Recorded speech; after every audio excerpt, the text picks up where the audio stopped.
Eddie prayed to God for a woman exactly like me. And I just want to hastily go through my personal experience on my relationship. My relationship is not your example as somebody who is in church here.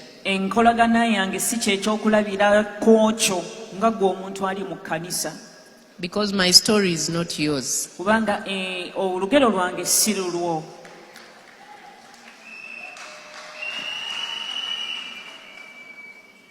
But, and I also don't want to preempt your understanding.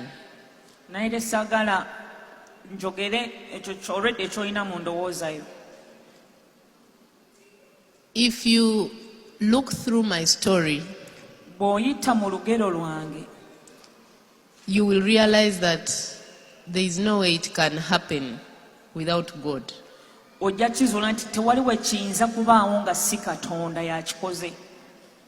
When I met Kenzo,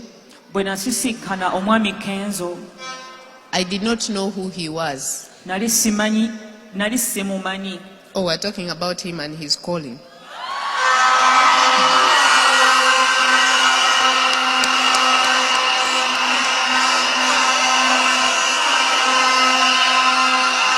Guys, the way the Holy Spirit is communicating something.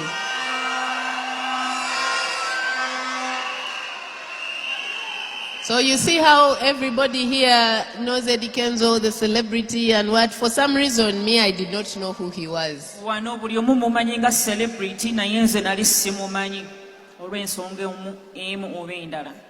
met an ordinary guy called Eddie.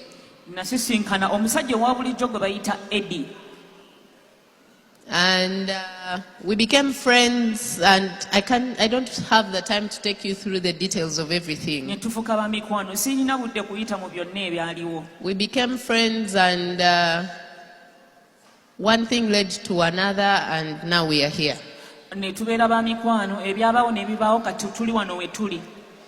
But this is what I want to draw your attention to as a child of God. And I've had this discussion with very many people. And one of the people that I feared to face most was Pastor Kayanja. I was like, how am I going to tell Pastor that I am with Eddie Kenzo?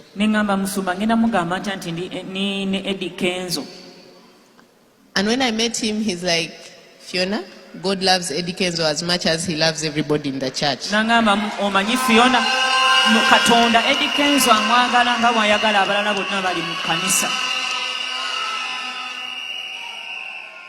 And he was like, the reason and the purpose as to why it is you that was brought in his life at that particular time, you cannot know now.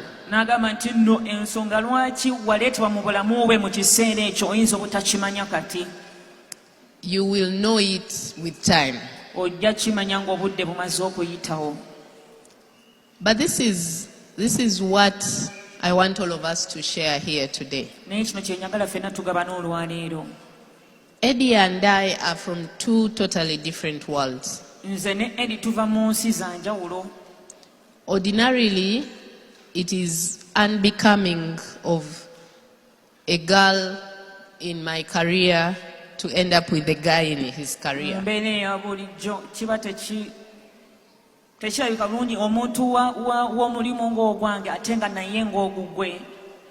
But even in his career,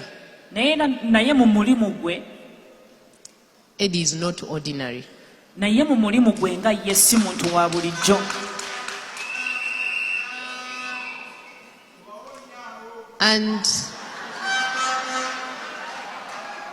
And I remember pastors shared this with me as well. And said, the grace of God on that man's life is so evident that you can't deny it.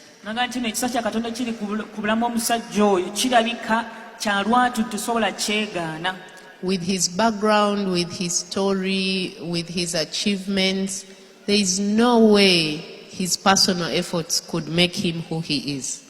eyo gyenvuddemu ebyo byonna byayisemu ne byagezezzaako okukola bibadde tebisobola mufuula ekyo kyali olwaleero. The most intriguing thing about our story is ekintu ekisingira ddala okukwata omubabiro ku lugero lwaffe kiri nti Eddie prayed to God for a woman exactly like me. nti Eddie Kenzo yasaba Katonda amuwa omukazi alinga nze ddala.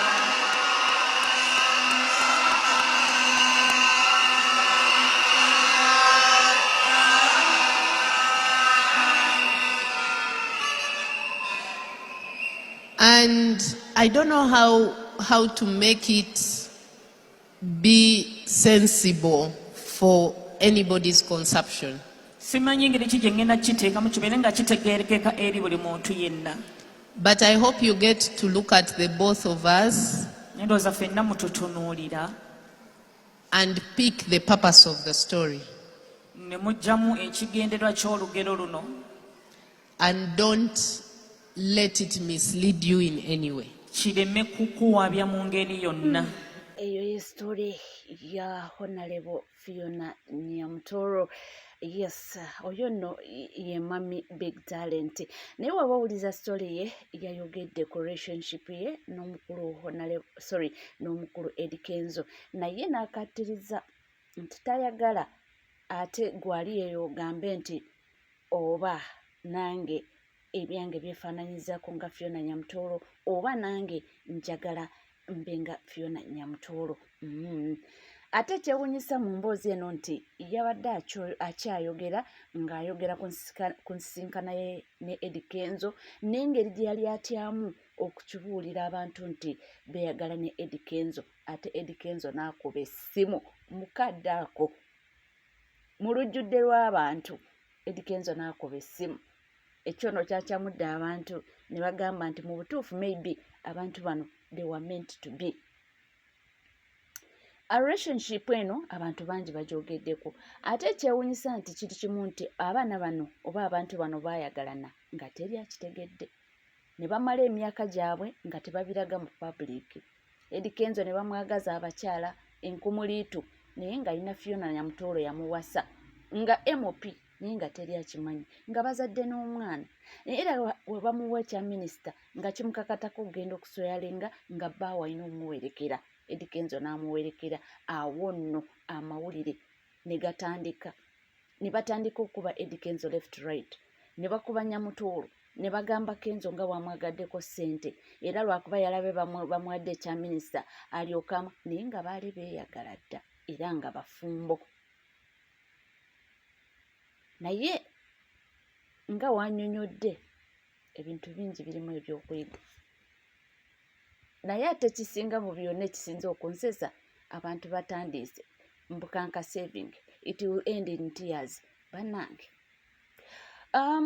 yamaze okunnyonnyola ku bintu bya Eddie Kenzo n'ayanyonnyola ku challenges nga ye akyali omuwala omuto okuba nga ali mu position ennene ate nga position ennene eno erimu ebyokusalawo ebingi ennyo ate ng'osalirawo ggwanga lyonna.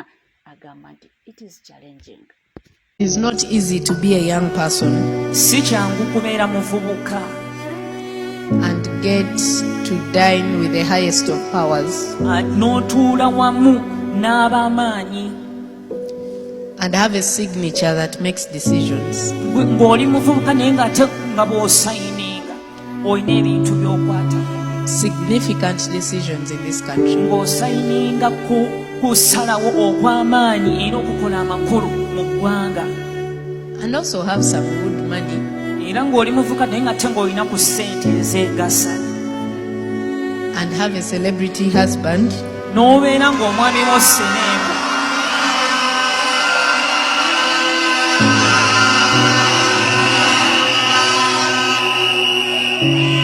And all this is happening at the same time.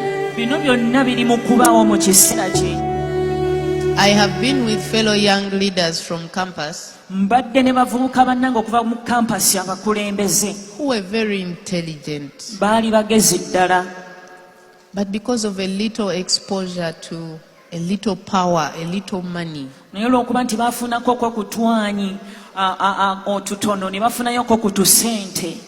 I cannot point them to you now as an example. Kati sobola baboogerako gye muli nga kyakulabirako. I have seen young people have a little success in their fields and they can no longer greet people. Ndabye abavubuka ne bafunamu okubotona kutono mu ebyo bye bakola naye kati olw'okuba bayiseemu balina kye bafunye tebasobola na kubuuza bantu.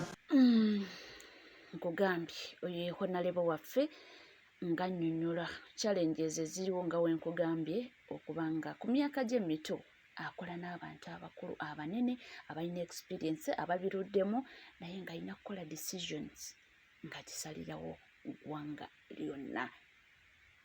Ye mukyala waffe batiimu Edkenzo batiimu Fiona Nyamutoro mwebale kutuwagala era nga tugamba kimu nti munnange ffe bwe tuli nnyo tubagaliza birungi byere nga tuvuddeko eyo tuddeko ku nsonga za musajja mukulu Jose Chameleone oba omuyite Joseph Mayanja ng'essaawa yakakati ali ku ndiri ataawa era nga twebuuza kirwadde ki ekiruma omukulu. Wetwogera ku Jose Chameleone omuntu asinga okuyimba mu ggwanga Uganda oyinza okukiwakana ekusinzira gwe ku muntu gw'oyagala naye nga Jose Chameleone wekituuka mu kuyimba nonno si Uganda yokka, East Africa ono omunene wa East Africa gwe twogerako naye essaawa eno ali ku ndiri. Omwana avuddeyo nannyonnyola ku Jose Chameleone nakugamba nti politics aside naye omwami ono mulala muko nti singa bukyenkya nti God forbid ne bagamba nti waliwo ekibaddewo biibino wadde akasajja kasse Buganda naye ekisajja kisse Uganda. Badde wano nga mpuliriza music wa Dr. Jose Chameleone luyimba ku luyimba ngamba mwana naye akasajja kano mu butuufu kayimba singa bakubikira wano nti Dr. Jose Chameleone afudde osobola okwewala okumwogerako oba bannannyinizi YouTube channels basobola okwewaza okumwogerako naye ogenda kumwogerako kiya wakati ng'ensi eri mu mukungubagira. Jose Chameleone abadde ati oba Jose Chameleone abadde ati ogenda mwogerako bimukuba oba ogenda mwogerako bimuwaana. Jjukira ensi etudde eri mu kkaabira omuyimbi waayo kubanga Chameleone kalinga oba enteetomera naye ng'ateekuwa amata mwana watugonywako. Kakati mbadde wano wakati mu kuwuliriza ennyimba ezo ne ŋŋamba kale tunuulira talenti eno neefuuka ekivumo olwa Museveni. Tunuulire emmunyeenye eno neefuuka ekyesittaze olwa Museveni. Tunuulire emmunyeenye eno lwefuuka ekyenyinyalwa olwa Museveni. Njagala otunuulire emmunyeenye eno neefuuka ekizibu mu society olwa Museveni. Bano abasajja bajja tebaagala bannabitone. Jjukira bano abasajja mu bo temuliimu yadde asobola okuzannya dduulu nga n'omukyala w'embuga jasi yasanyusa busanyusa mwami we namugamba munnange wange nkuwadde obwa minisita wa education n'ebyemizannyo naye nga gwawadde obwa minisita wa education n'ebyemizannyo ekisooka ebitabo tewali teyasoma education inaaba nga amugudde ekituufu talinaamu yadde n'ekitone ekizannya dduulu sports n'abeera nga amugudde. Kakati bw'oba tolina kitone mu education nga tolina kitone mu byamizannyo kitegeeza tolina kitone ky'olina ku nsi.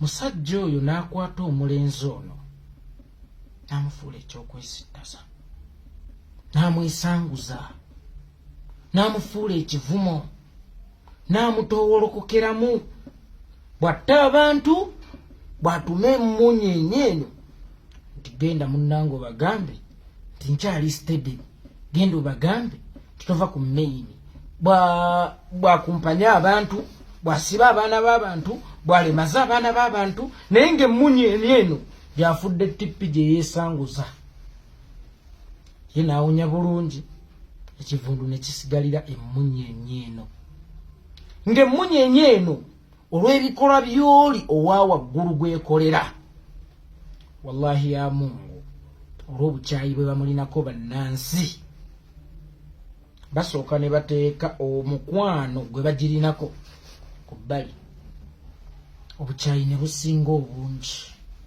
ne weesanga ng'emmunyenye eno ensi ejja kugikaabira ng'efudde nejja gijjukira mu ngeri ekyesinza okubeera embi ate bagiwaganyaza naye wakati mu kugiwaganyaza temanyi nti batta kitone kyayo temanyi nti bayongera kwonoona oba kusaanuula bwasita bwayo bwe katta abantu bwe bakakweka ne bootwala fayiro basobola okugyokya ne kagamba nti babonga nange kubanga nabonga naabwe nabo naye ng'ekyamazima bali mu kusaaba ku sita yaako nziro bali mu kusaaba ku sita yaako nziro buli emmunyenye lwegezaako okushayininga ebaako kyetomera awo mu bbanga kyokka baba bagiwaabire wa kontrola n'agamba giveeko eyo mmunyenye balidi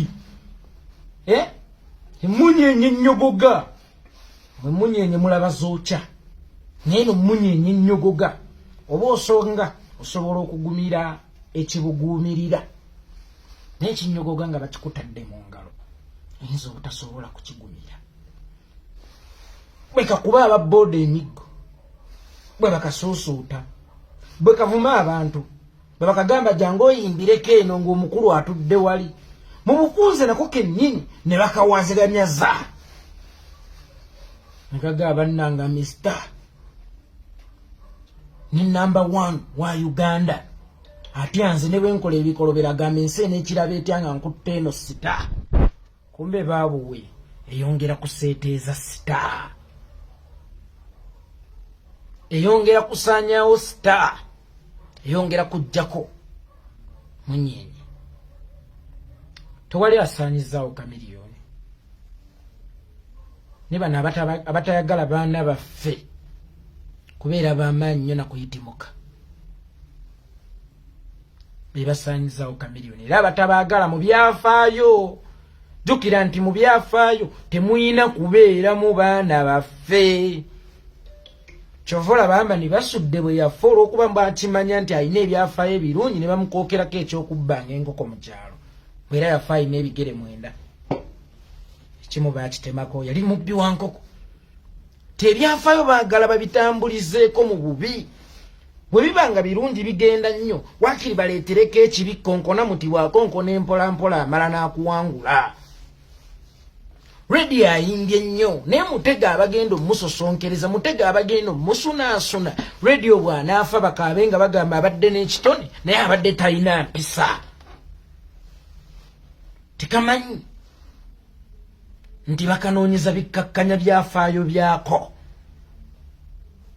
bakanoonyeza bizoleesa byafaayo byako era bakateekako laama oba ebitaka bya bulooka eziddugaza olugoye omuli ebyafaayo byako ebiri musicale kanankaana oluusi omuntu aninza onnenya bazadde baako bakakuza bubi biki buli wekakola ebyekisiru nga maama waako avaayo mukwano maama wabakamiliyoni oyo kituufu maama era buli omu yali yagadde okubeera ne maama nga ye kubanga maama ye muntu alina okusembayo okuva mu mwana we era ye bwakuvaamu n'owekitiibwa omulamuzi agamba gukusinza ate olaba yamusindika amuvuddemu maama tayinza kukuba baana be mu public naye tayinza kubeera nga tabanenya mu nnyumba nesi abawaganyaza ono omwana yawaganyazibwa gavumenti kubanga maama we talina maanyi gamujja mu kkomera nga ssa omuntu maama we talina maanyi gamujja mu kkomera ng'akubye wa booda kibooko era abagalina agamulemezaayo oba agamugjayo oba agatatwalayo yadde omusango oba n'agaga nti nze ngenze kanja kugitira awo nkole statement oba nja girikodingira ku ssimu agajja eri waggulu si mu maama we muve ku mukyala tasitawoleriza baana be gwate bwabava mu public naye anaababeeramu kano kawaganyizibwa gavumenti naye wakati mu kuwaganyizibwa gavumenti eri mu kutta bwasita bwako eri mu kusaanyawo bwasita bwako eri mu kwonoona bwasita bwako kubanga ne bwekakukomekkerereza wano okuboogerako okubikkirira ensobi zaabwe n'okweyisa obubi olw'okwakakimanyi nti banaakataasa akakasajja ke kasajja abantu ke basobola okukuulamu page eyo ne babyerabira ne bagaa tutambule bupya ke kasajja akalokoka mukama n'agambirawo kayingire eggulu wadde eno kabadde tekannakolerayo birungi azironga zikabadde tekannakola bibi birala kayingire eggulu ako koolabaako ne bekakomekkerereza wana amaanyi g'abantu gasobola okukakuuma ako koolabaako naye kawaganyala ate ne kakapawala mubiri ne mbongo ne byenkagambye kayinza era obutabiwulya ne kagamba nti nkavumi yeekolera osazeewo ku nnumba kale twetwale tulabe anaaza okukusanya munne yanamusanyawo. Yes, tuli ku NCK TV kugamba kimu nti obanga tona subscribinga kekade subscribinga ringing that notification bell sharinga likinga ebisigadde butereevu amawulire nja kubanga nga kuwa era nja kubanga nga kutuusa kusigala naffe tova.